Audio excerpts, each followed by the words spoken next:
Greetings one and all.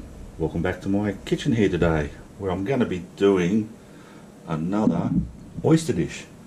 So some of you might have seen a video I did recently on oysters Kilpatrick. If you haven't, I'll whack a link to it at the end of the video. But yeah, it gave me a bit more of a craving for some more oysters. So yeah, I thought I'd try this dish of American origin called Oysters Rockefeller, and it's quite a old dish now. It was invented in 1899, and I think it was called, from what I can read, it was called Rockefeller because the ingredients were quite expensive. So obviously Rockefeller was at the time, I think, was the richest guy in America, and I can just let me say, I've got beautiful Coffin Bay oysters again, but they're not cheap. I've got a dozen of them. I'm also going to be using this little gourmet 100ml bottle of ouzo. I'm not going to be using the whole 100ml, but between that ouzo and the cost of the oysters, it's living up to its name of Rockefeller. Alright, first thing I'm doing there is I'm melting about 80 grams of butter. I'm just going to put a little drizzle olive oil as well.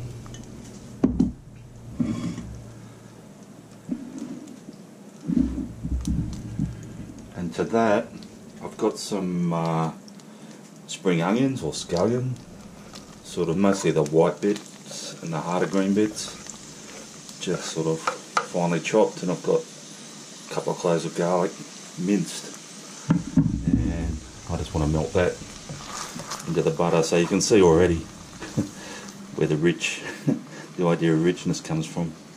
And we're just going to saute that off for a little bit, but obviously we don't want to burn anything here. Alrighty, once that's been sauteing away for a minute or two, and I've got to tell you, already the smell coming off that is just awesome. So one of the main ingredients for our Rockefeller is spinach, or what I call baby spinach, and I had about a 120 gram packet of that, which I've just roughly chopped. I'm going to throw that in. Now this recipe I'm doing is only for a dozen oysters, so you might need to scale it up if you're doing more than that. And that looks like a lot of spinach, but as we all know, that'll wilt down to practically nothing too. Alrighty, now once our spinach has wilted down a fair bit there, like I said, it wilts down quite significantly, I'm going to get that little bottle of ouzo I showed you. I think traditionally the idea is to use Pernod, but that smells good. Yeah, but any sort of aniseedy, sort of like pasty, ouzo, Pernod, and I'm just going to add a couple of slugs of that, probably a couple of tablespoons, and just let that alcohol cook off for a minute or so. Alright, so just a minute or two later, like I say, just let that alcohol burn off. Now this next step's probably optional. Not all Rockefeller recipes will do this, but I'm just going to put in a little bit of cream, probably about the same amount of Pernod that I put in, a couple of tablespoons. I'll mix that in.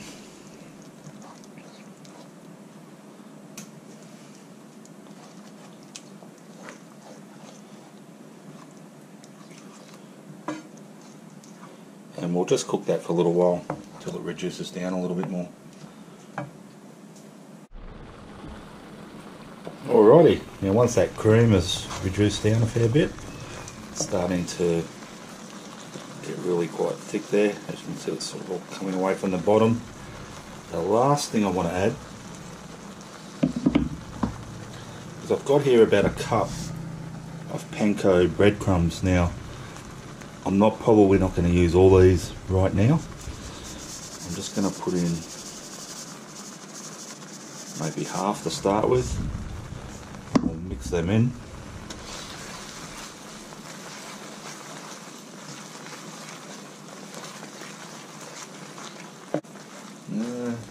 Yeah, maybe a few more.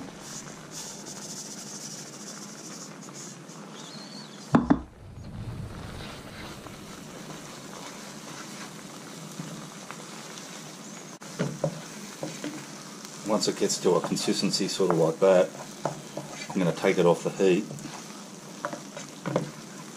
and just let it cool down before we use it. Alrighty guys, so yeah, I'm going to keep going with this video. I've actually got there's a big storm outside at the moment, but I'm going to try and finish this video before it starts cracking on and the power's sort of cutting in and out. But anyway, as in that Oysters Kilpatrick video, I've got the same source from the same spot. I've got some Coffin Bay oysters from South Australia. They're delicious. Oh, and a Harley Davidson's arriving underneath.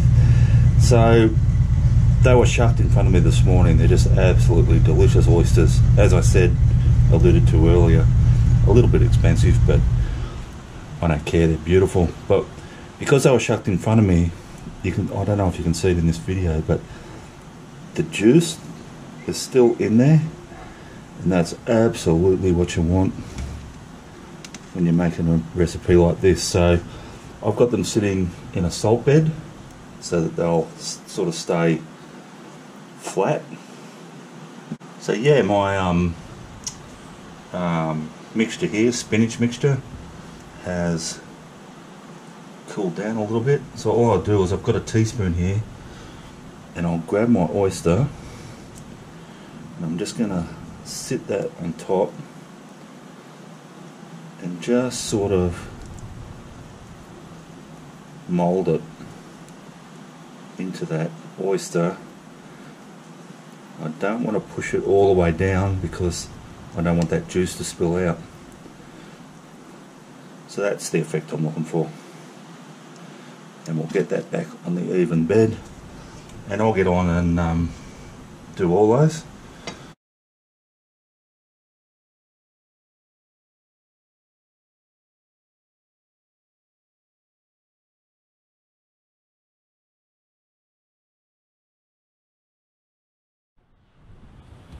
Alrighty, now that I've got those covered right up with my mix there, all I'm going to do to finish them off is I've still got a little bit of those panko breadcrumbs left. I'm just going to sprinkle, just a little sprinkle on top of those.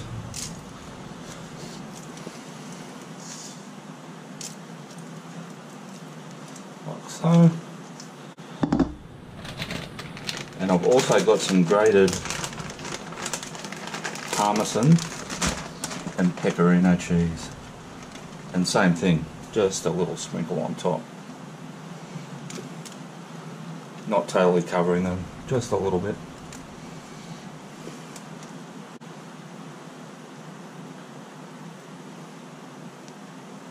And that's it, my friend. I've got the oven preheated to 200 degrees Celsius. I'm going to whack them in for about 10 minutes and I will get back to you.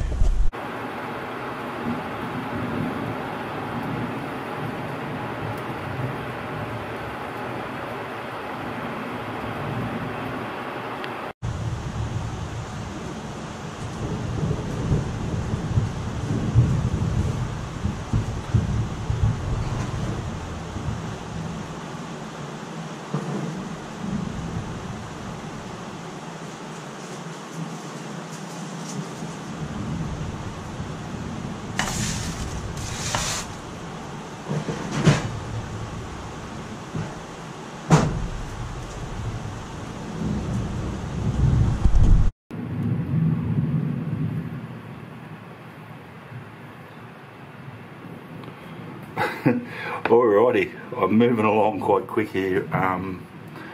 So they've been in the oven about 10 minutes, like I said.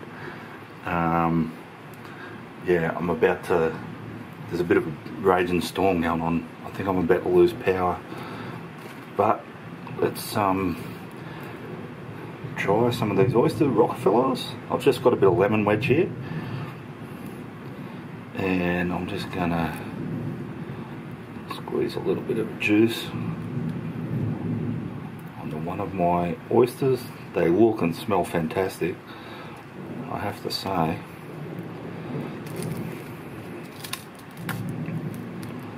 Ooh, that's quite hot.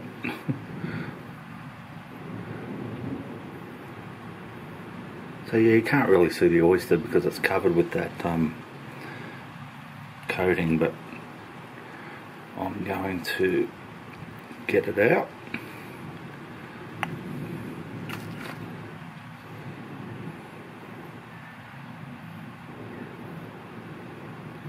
And I'm going to eat this in one mouthful. It's quite a big mouthful and it's quite hot, but I'm going to do it anyway.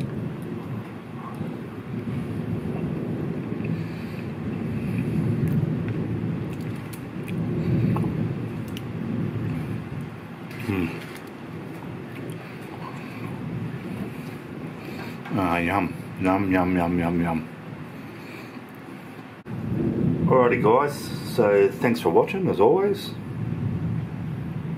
Thanks to you guys that have subscribed to the channel. You guys are particularly awesome, you know that. I just want to point out, if you can subscribe to the channel and you haven't subscribed, can you hit that subscribe button? I noticed YouTube's good at giving up statistics on your channel and all that. On my channel, 96% of people who watch my videos aren't subscribers, so if I can just get a couple of you guys to hit that subscribe button, that'd be great. I'd really appreciate it. But like I always say, if you don't want to, no worries, and I will see you all next time.